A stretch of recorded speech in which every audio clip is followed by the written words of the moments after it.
Assalamualaikum warahmatullahi wabarakatuh. Perkenalkan, saya Berni Sadwitya, NIM 21090000238 dari kelas E.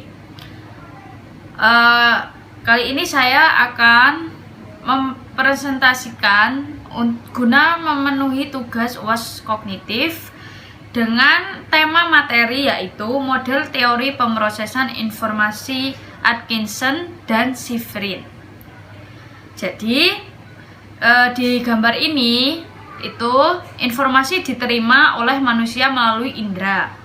Penerimaan informasi awal pada indera ini disebut sebagai memori sensorik atau sensori memori.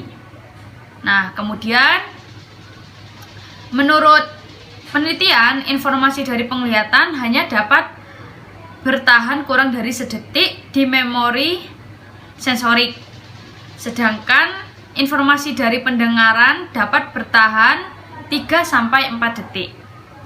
Jika perhatian tidak diberikan pada informasi tersebut, maka mereka akan hilang. Namun, jika perhatian diberikan, maka informasi akan diteruskan menuju memori jangka pendek atau yang kita sebut biasanya sebagai short term memory yang dapat mempertahankan informasi hingga 15 detik. Dari penjelasan saya tadi, kita dapat menyadari akan peran penting perhatian atau konsentrasi atau yang seperti digambar yaitu atensi. Nah, ini tuh berperan dalam memproses suatu informasi. Sekalipun ada ratusan bahkan ribuan informasi yang masuk pada kita, jika kita tidak memperhatikannya, itu maka akan hilang dan tidak akan masuk pikiran kita. Kemudian, apa yang terjadi pada informasi di memori jangka pendek? Informasi tersebut juga akan hilang jika kita tidak mengulang-ulang perhatian padanya. Jadi itu akan hilang kalau kita itu nggak membiasakan mengingat, seperti itu. Namun, jika pengulangan dilakukan, maka informasi dapat diteruskan ke memori jangka panjang atau long term memory. Para peneliti menyatakan bahwa memori jangka panjang dapat menyimpan informasi sangat lama, tergantung pada penggunaannya.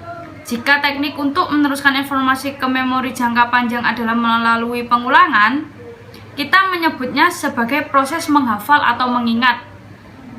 Contoh kecilnya, saat kita ujian nih, kita akan dapat beberapa materi informasi dari guru kita.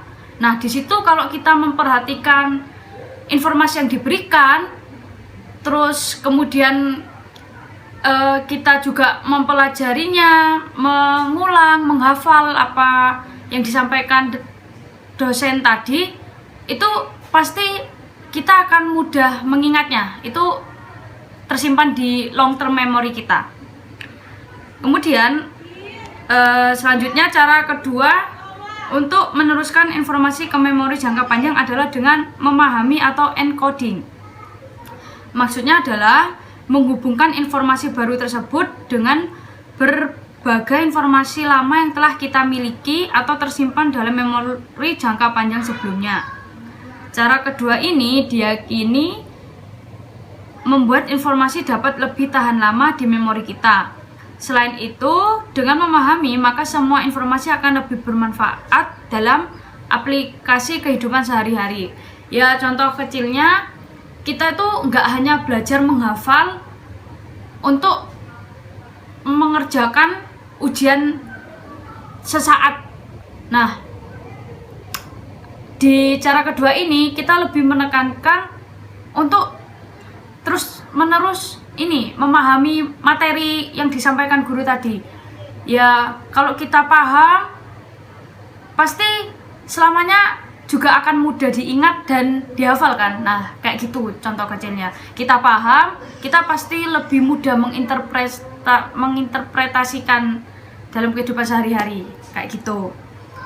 Nah, berbagai informasi yang tersimpan dalam memori jangka panjang sewaktu-waktu dapat dipanggil oleh memori jangka pendek jika kita memerlukannya, misalnya ketika menghadapi masalah tertentu.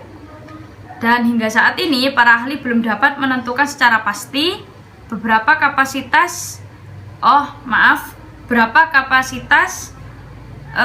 penyimpanan memori jangka panjang manusia.